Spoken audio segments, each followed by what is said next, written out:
Hello, beautiful people. Buenas tardes, mi amores, and you are watching VGIRLTV.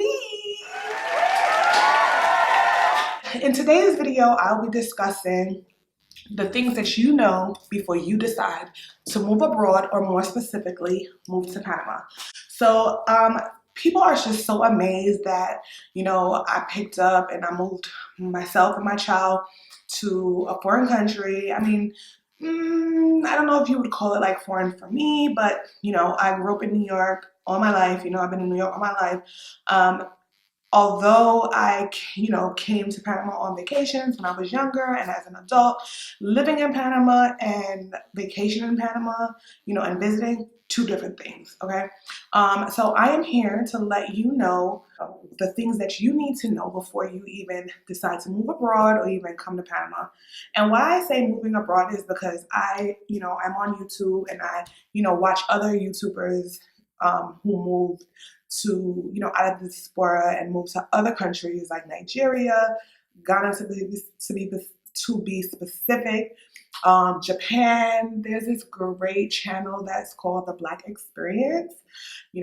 Love it. Okay, keep doing what you're doing, guys. So it always intrigued me to see, other Black expats and, what their experiences were when they moved out of the US or whatever. So I'm going to share mine because I don't see any, YouTubers that are young, Black, single moms. Really, I mean, I'm sure there's a few, but I haven't come across any video. I think I came across like one, and the video was actually on the Black Experience Japan. I think that's what the channel was called. So I am here to let you guys know the things that you need to know before moving abroad, more specifically moving to Panama. So these other YouTubers, even though they're in other countries, we definitely share similar experiences, even though we are in two different countries, or they might be in a different continent, and I'm here in Panama in Central America, we're in different parts of the world, but the experiences are so similar, and I find it to be so like intriguing.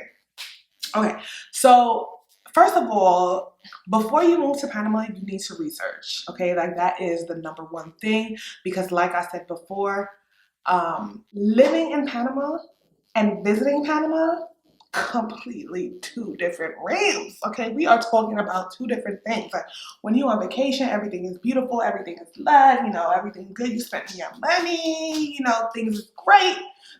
But once you live here, complete different story. Like I remember coming on vacation, visiting my family. It always just seemed like it was a good time. We was on the beach every other day. We was at the resorts every other day. The sun was shining, everything just seemed great. Don't get me wrong, Panama is not for the weak, honey, because I've seen a lot of people come and I've seen a lot of people go the same way. It is not for the weak. It is definitely can be a struggle sometimes, but in a good way, a good struggle, okay? And it's a lot to get adapted to, but I'll break it down further on. So anyway, you want to research, where do you want to live? You want to live in a city. If you want to live in a city, if you want to live in the interior, it all depends, because based on your budget can determine like, where you want to live. And then even in the city, like depending on whatever your budget is, that will determine, pretty much where you're going to live and, just your housing situation or whatever. So you want to be careful of that. You need to research areas.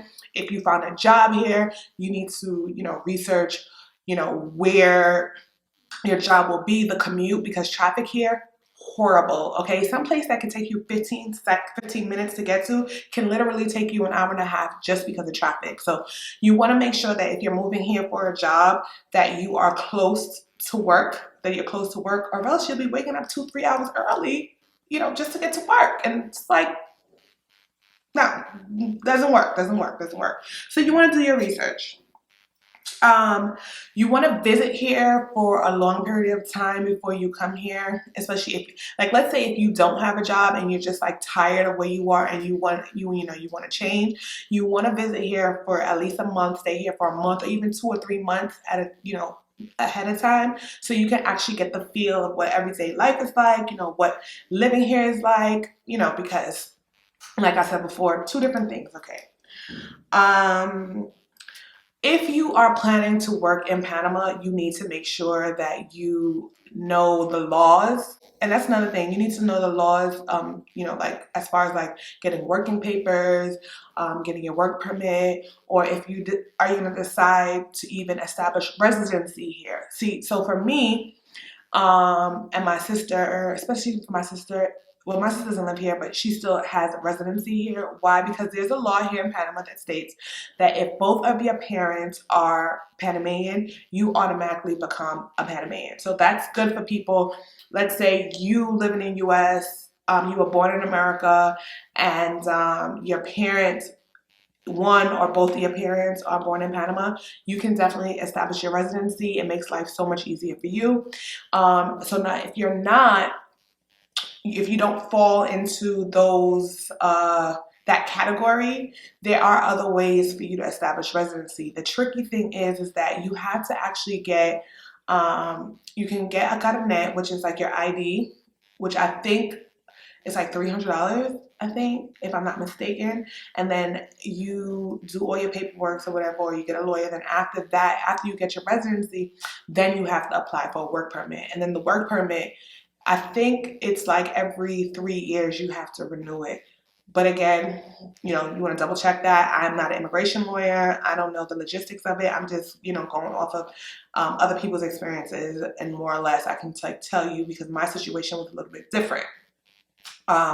Because like I said, I am Panamanian, but I lived in New York all my life. I am a U.S. citizen, so my situation was a little bit different. Okay. Then you want to find a place to stay. Okay, so like I was telling you guys before, depending on what your budget is will determine where you will live. So if you have a very small budget, you might want to look for something out of the city. Okay, you might want to go across the bridge. You might want to go, maybe out in the outskirts more if you have a really small budget. The problem with that is that if you have a job that's in the city, the commute might be really, really difficult. So, finding a space or finding a place that's affordable, or if you don't, maybe there are options where you can actually share places with other people, like roommates, that could, that may work for you. So that's important. Finding a place to stay. So you may want to come, in advance. There's like these birds in my backyard, and then Louis snoring. It's just a lot going on right now in my house. Anyway, so yes. So finding a place to stay depending on your budget. Okay. Work. So if you think that you're gonna come here and you're gonna make the same money that you're making in America, don't even come. Okay, don't even come.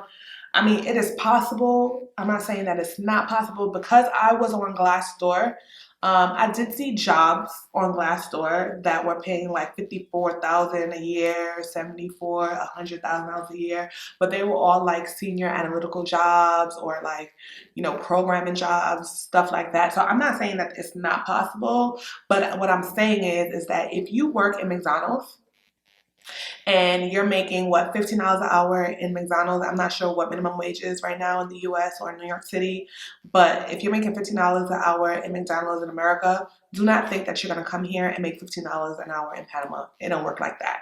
If you are working in a retail store and in America and you're making like $8 an hour, don't think that you're going to get the same pay. So if you're coming here with that attitude, it's not going to work. My suggestion for anyone who, they're thinking about moving here, I would either start my own business or do something that would require, I'm just a different breed, because I don't like 9-to-5s. I don't like going into offices. Like, I don't like that. So I would try to get a job that is like, remote, like teaching English online, or I mean, maybe you don't care about the pay. Maybe you just love teaching. There are people who would hire you to teach them English, tutors. I mean, I pay my son's tutor a hefty amount, and he only comes here for an hour, a day. And for that, I could just imagine if he had, like 3 different clients in a day, it's racking up, bringing in the money. So yeah, things like that would pay. anything that has to do with like education, because people are going to pay for education. Okay, just depends on the clientele that you are dealing with. But yeah, if you think you're going to get the same pay that you get in America, yeah, no, don't even. It's not going to happen. So if you're gonna already come here with that mindset, yeah, no. Also, another thing is when you come here with money, you have to be very careful about how and where you spend your money, because things are so cheap and you start balling out of control and all of a sudden you don't have no money no more. I've seen people, like I've known people that came here with, their savings and they blew everything because of that same reason. Like you literally have to know how to budget your money, especially if you don't have your own business and you're depending on employment for work. It's, like I said, it's not the same. Okay, so living here. When it comes to finding people to do work for you, being on time specifically. Yeah, Panamanians don't know time. They come on their time when they want to. So if you tell them to come at 5 o'clock, and again, I'm not, they don't know time. So like in the US, if you make an appointment for someone to be in your space at 1 o'clock and you have a 1 o'clock appointment, you best believe they're going to be there at 1 o'clock because the company don't play that. Here, on the other hand, if you tell them to be there at 1 o'clock, yeah, they'll come whenever they feel like it. They'll probably come at 2, they'll come at 3, they'll come at 4, or maybe they just won't even show up. You know what? At first, when I moved here, it used to bother me so much. Like, oh my God, like it used to stress me out so much. But then you realize, I seen somewhere that this is like the happiest place on earth. Like people are very relaxed. This is clearly the culture. So if you're, coming here with the US and you have that type of attitude, it's not gonna work for you. You're gonna get very frustrated. You're gonna be stressed out. You might even, pop a vein in your neck because it's so annoying. But you know what? You just have to deal with it. What I try to do is, I try to find, responsible people. And then if I don't like something about someone, I'm gonna give you a prime example. I contacted this guy to do some work for me. I contacted him. He was referred by someone else because he did work for someone else. And I texted this guy, several times. He said he would show up, never came. I texted him again. He said sorry, he was going to show up another time. Didn't show up again.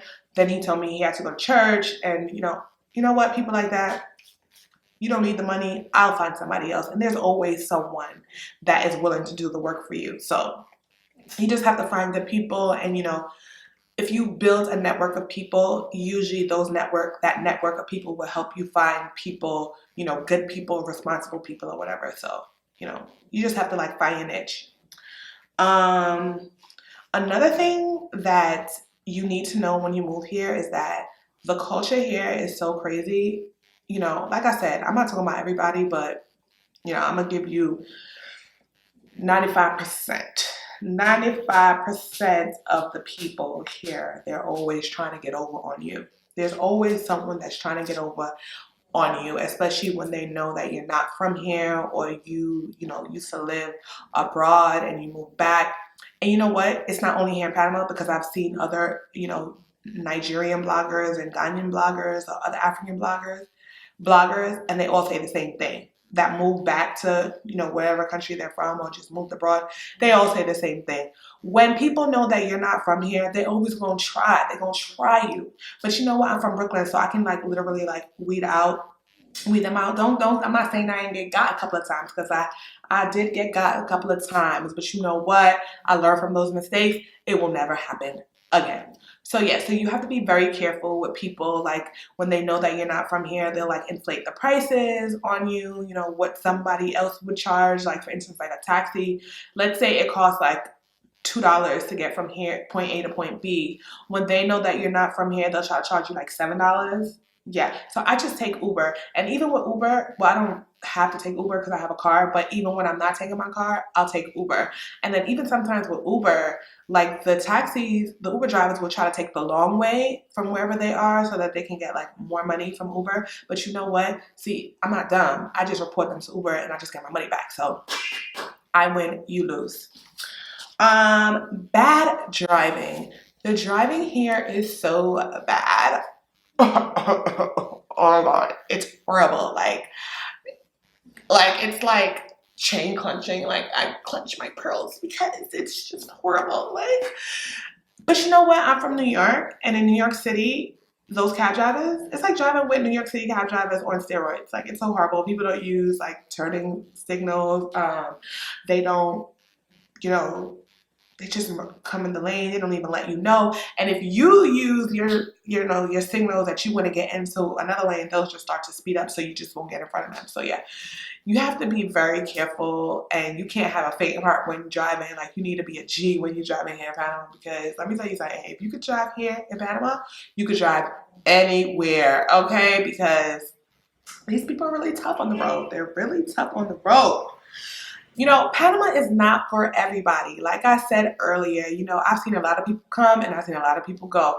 You can't have a weak heart here, because you're not going to last. Like you literally have to have like a hustler's spirit, okay? Because it can literally make or break you. And you know, sometimes it could get like really, really lonely, because for me personally, like, you know, I left everything behind, everyone that I knew, you know, all my friends, I don't have that access anymore where I used to before. Like if I could call up one of my homegirls, like, oh, let's go out and let's hang out, and then we can be like, outside, like, outside, we're chilling, I could go out to eat with them. No, I don't really have that luxury anymore. But you know what? At the end of the day, it actually made me realize like who's really my friends and who's really not my friends, because I feel like this: if we are apart from each other, there's no reason why when we do pick up, it shouldn't feel like, nothing ever went, like, I shouldn't feel like